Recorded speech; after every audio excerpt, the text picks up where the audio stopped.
আধুনিক সময়ে যুদ্ধক্ষেত্রে ড্রোনের ব্যবহার চোখে পড়ার মতো। ছোট একটি ড্রোন শত্রুপক্ষের অনেক বড় ক্ষতি করতে পারে। রাশিয়া ইউক্রেন যুদ্ধে ইরানের তৈরি কামিকাজি ড্রোন ব্যাপক আলোচনায় এসেছে। এই ড্রোনটি স্বল্প খরচে তৈরি করা যায়, কিন্তু এর ধ্বংস করার ক্ষমতা অনেক বেশি। এটিকে আত্মঘাতী ড্রোনও বলা হয়ে থাকে।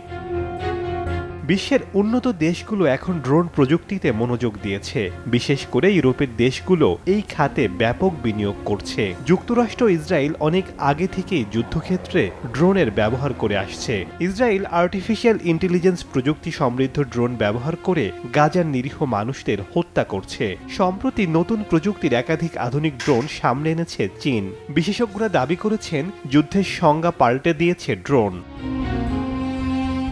যুদ্ধক্ষেত্র ছাড়াও কৃষিক্ষেত্রে জননিরাপত্তা উদ্ধার কাজে, ডেলিভারি, ফটোগ্রাফি, ম্যাপিং ও সার্ভে সহ বিভিন্ন কাজে ড্রোন ব্যবহার করা হচ্ছে। বিশ্লেষকরা বলছেন, মানুষের কল্যাণের চেয়ে মানুষের ক্ষতিতেই বেশি ব্যবহার হচ্ছে এই ড্রোন প্রযুক্তি। শেখ সাদি মার্জান, সময় সংবাদ।